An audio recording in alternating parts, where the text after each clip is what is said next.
Ayan, nagre-ready po si Bombay kasi susunduin siya dito nila Kuya Ian. Kasi muli silang magtatagpo ni Oyang. Yan. Yan. Ayan po ang outfit ni Bombay. Wait lang. Nagre-ready siya sa pagtatagpo nila.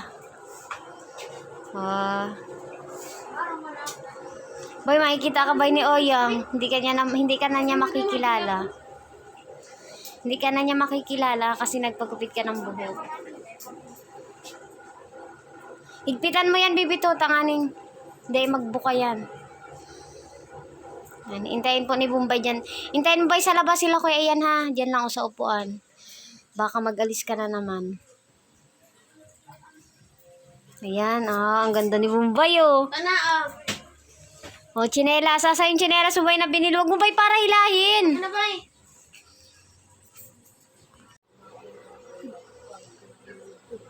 Yan, nagagalit mo siya. Nagagalit mo siya kasi hindi kinukuha yung sandals niya. Kuhain mo nga yung sandals. At masandals daw siya. Abay, suotin mo na. Yan o, sandals. Yan, suotin mo na yan. Ayan o. Yan.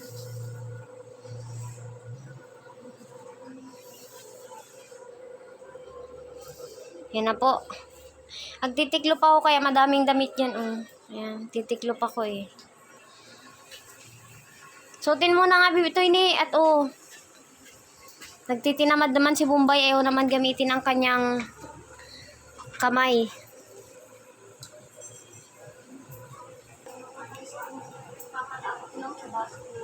Ano ba? Pagkagang ako sa naman na lang din, naglakan na lang din ako ice cream, tapos orog kayo, papalab ko lang sa baso mo lang. Yan o. Tawag lang sa rin mo. Makuha ka dun o. May barya dun sa ibabaw ng mesa. Ayun ba ba?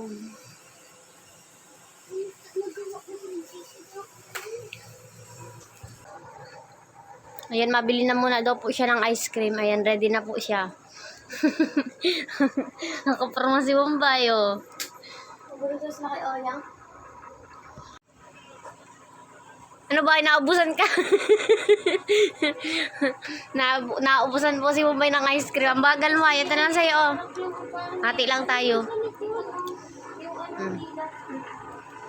Ginadong ka lang sa upuan. Doon ka sa may kay Onyong, tabi kayo. Yun na lang kainin mo. Naubusan po siya ng ice cream kaya hindi po siya. Kaya wala na po siyang nabili sa labas. Huwag ka na ba'y magpadumi ha? Ayun po, doon na muna si Bombay sa may upuan. Ayun o, doon sa may kinaonyo. Ayan po, kagagaling lang dito nila Kuya Ian at si Kuya Jomar, si Kalingap David, si Kuya Mel at si Mark Lolo. Magkakasama po sila. Sinundo na nila si Bombay at meron silang dalang grocery at bigas. Ayan, kasama nga po pala ni Bombay si Kulot kasi baka sumpungin. Malito yung K-Boys kung ano yung gagawin nila. Kaya nagsama po si Kulot sa surprise kung sinong makakatagpo ni Bombay. Bye! Nagsaan kayo kahapon nila Kuya Ian? Kay Oyang. Nagpunta kayo kay Oyang? Tapos itong, iniba mo lang yung si Oyang, nagkakan kami. Nagsaan kayo? Nakita mo na si Oyang? Iba na ang mukha niya? Dahil, dati man lang. Dati man lang. Ano sabi sa'yo ni Oyang? Pag iba sa kuya nila, kuya, mag-siri para Oyang. Daldal kami doon ni Oyang. Pinag-usap niya kayo? Ano sabi sa'yo ni Oyang? Na maray daw doon sa Inda, doon sa Bagasbas. Ay, doon kayo nagpunta sa kanila sa Bagasbas. Tapos nagkain kayo sa labas. Tapos tapos magkaulay kaming, pinakaulay kaming duwa ni Oyang. Argay ni, itong pakatapos ng magdaldal kami, itong nagalit man din kami, nakasakay kami ng kutsi.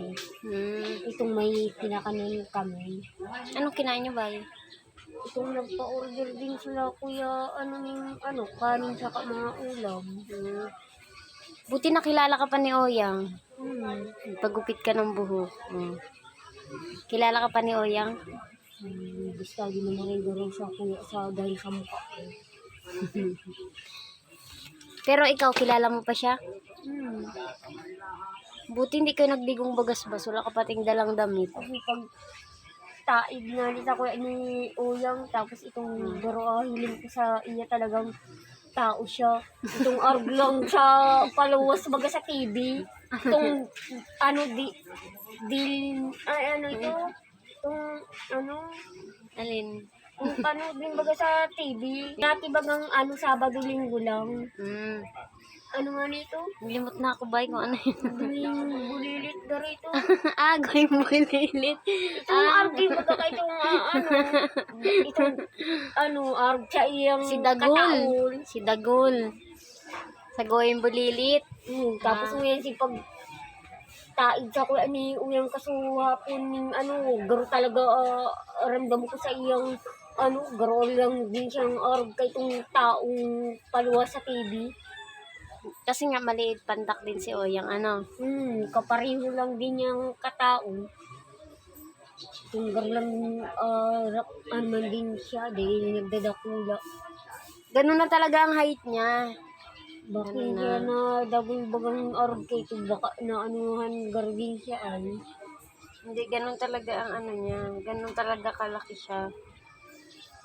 Ano sabi mo kay Oyang? Pagkakita nyo kahapon. Anong sabi mo kay Oyang? Wala, itong tapos yung pag-stare namin dun sa may isa kanilang bagasbas, dahil man matao na muna naman lang din. Saan kayo nagpunta ba? Dun sa bahay nila mismo?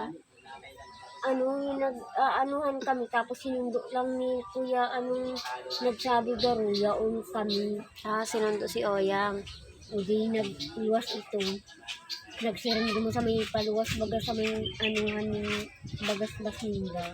Nakaporma po yan sa Bang Bombay. hiling-hiling nga ni ako din naman yung bagasbas, tapos ngunyan, araw kayo na hiling ko, madalan muna naman ng mataong bidikit na pirang-piraso lang. Madaming tao dun pag pag weekend, pag Sabado, Linggo. Itong dati bagang kitang nag-arb kita kayan. Sa susunod naman tayo mga-picnic pag may pera. O tapos pag pauwi, hinatid nyo si Oyang. Pag pauwi, hinatid nyo si Oyang sa bahay nila. Yung unang, nagpunta na muna kami kara Oyang. Yung nag-una kaming punta kay Oyang. Pinakain na muna kami, tapos pagkatapos namin magkain, yung pauwi na kami, hatid lang namin muna daw si Oyang. Tapos kayo na ang sunod. Tapos sunod, yung pag-uwi na, yung hinatid na din kami nila, kuya, dyan. Kasama po niya si Kulot kahapon. Dati lang daw ang mukha ni Oyang. Matagal po silang hindi nagkita ni Oyang. Siguro mga buwan din. May nahulog na pili. Buwan din po yung hindi nila, huling pagkikita nila ni Oyang. Di ba ba matagal din yung pagkikita niyo ni Oyang? Buti natandaan mo pa si Oyang. Buti natandaan mo pa si Oyang. Pero may kung tanda man, arog kaya siyang, arog lang kayong tao, tapos arog nga kayo ni minsan, itong kasuhapon sabi ko sa iya, hinapot ko talaga sa iya, kung piraman daw na edad niya, sa may mataason na. Ilang taon na daw siya? Mahigit na sa may, na din ito, arog kayo sa may 70. Tapos itong kasuha ko na hinahapot ko siya. Tapos abot ko man ako, edad ko pa man lang, 20 ako. 70 na pala si Oyang. Ang tanda na. Kala ko lang nga talaga. 70 na daw si Oyang. Lang na tao. Akit pa lang, di pa mga pala matanda na pala. Nagdagun. Dagol lang. Ang Yan. karo lang din baga sa paluwasan. Bulilit. Itong arg kay itong dagun. Kailan naman daw kayo magkikita ni Oyang? Hindi ko nga naman. Kapirang beses naman. Pag napunta kasi tayong Bagasbas, hindi man natin nakikita.